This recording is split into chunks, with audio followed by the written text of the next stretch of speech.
everybody, welcome back. Today we are talking about sublimation tumbler seam lines.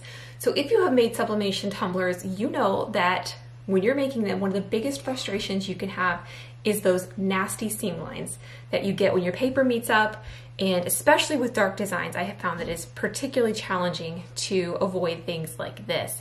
Now, if you have something like this means that your design is not pulled tight enough. There's air getting in. It's either one, not meeting up properly, two, you haven't pulled it tight enough and you're getting air underneath it, and you are resulting in this image, this particular issue. So a way that you can avoid that is, one, by growing a third hand and then pulling it tighter, or the way that I would recommend doing it is avoiding that frustration is to use something like this. This is called the Pinch Perfect. This is going to be your third hand, basically, or that's how I like to look at it. So instead of having to get frustrated that you can't pull it tight enough, you are going to use this and it is going to pull it tight for you. And it's just easier to show you guys. So I have printed off a couple images and we are going to make tumblers together using the Pinch Perfect, and we are going to get a much better seam. So be sure to hit the subscribe button and let's get started.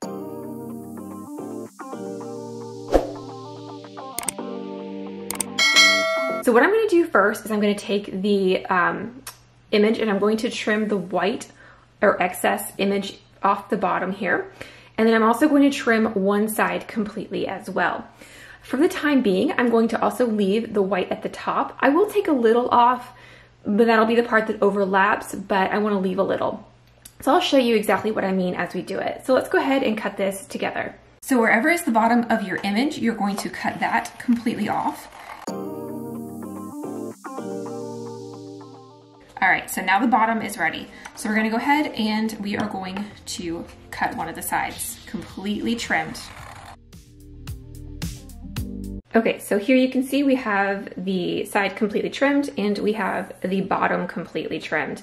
I still have a little bit of white at the top and some here. Now what I'm gonna do is I'm going to wrap it around my tumbler to see exactly how much of this part I want to cut off. I want to leave about 1/4's width of an overlap, so I do want to take that into consideration. So let's go ahead and adjust for our size. Okay, and here we have the tumbler and our image. And when I say adjust for the size, what I mean is we are going to put this completely flush with the bottom so that the image and the paper are perfectly lined up with the table. That way we know you have a straight edge around the bottom. And then just for the time being, I'm gonna pull it around and I'm gonna see, okay, how much do I need as an overlap? And then from there, I'm going to trim up this. Again, we want about 1/4's width of an overlap. So we're gonna go ahead and trim that down. So for my design, it actually so worked out that I'm going to take off both on both edges because that's going to be 1/4 of a width overlap. So you do with your design what the about 1/4 of a width overlap is, and that's all you're going to need on your tumbler design for your overlap. So if it's excessive and you have like stuff, just trim it down, actually get a physical 1/4, and you can actually see that gives you an idea of how small of an overlap this has to be.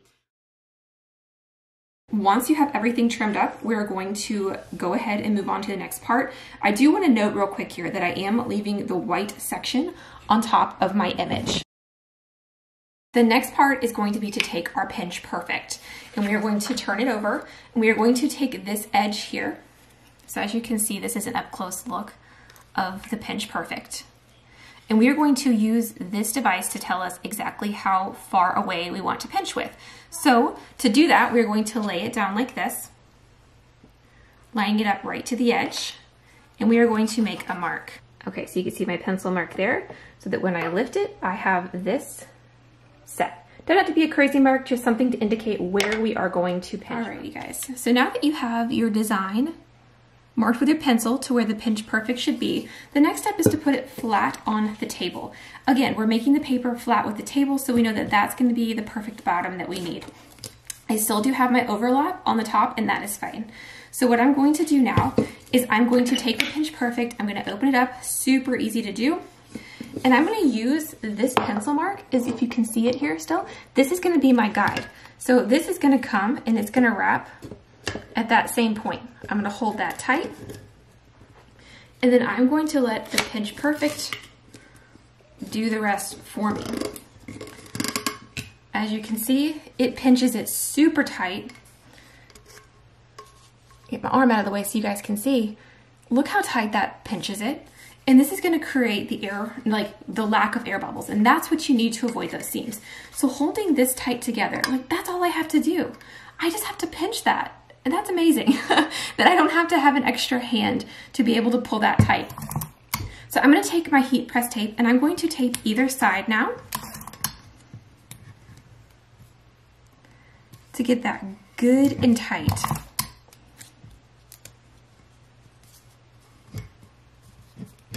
Okay.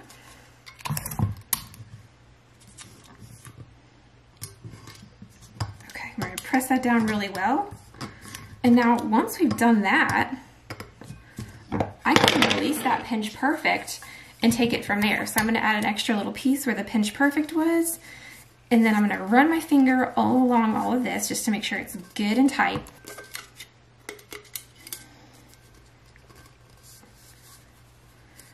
Alrighty guys, and this is this middle seam that is created. Alright guys, so now it is completely taped down to the middle. We have secured it with our finger to make sure that there is no air bubbles, anything like that there. Now I do want to mention in this next part, I think it is personal preference, but I do want to mention it in particular because the makers of the Pinch Perfect do recommend that you also tape the top and the bottom. I will say that I've done it both ways. I think it's more a personal opinion. Again, that's my opinion, but you do what works best for you and your tumblers. I just wanted to mention that because they did recommend taping the top and the bottom. But if you guys want to check out this product, and this again is an up-close view of the Pinch Perfect.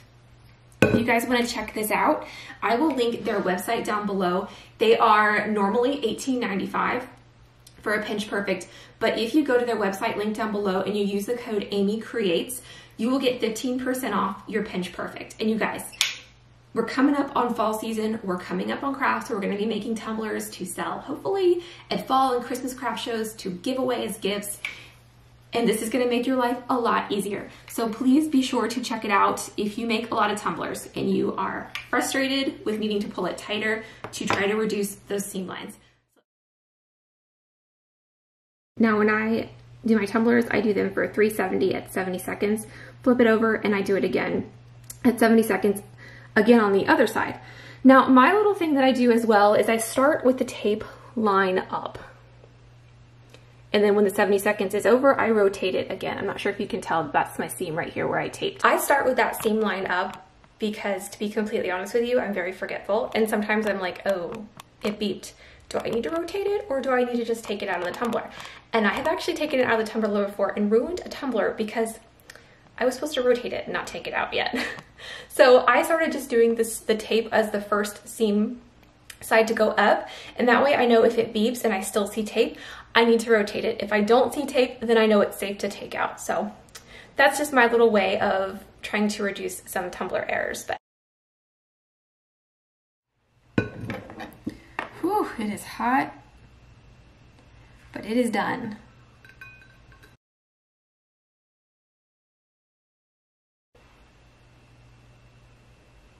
Alrighty guys, and this is our finished tumbler that we have here. What do you guys think? Let me know in the comments down below. I personally think it's amazing. I like it. I will keep using it. And again, if you guys are interested in grabbing one of these to make all of your tumblers, be sure to check out their link below and use the code AmyCreates for an extra 15% off. So hope you guys have a great day. Thanks for watching.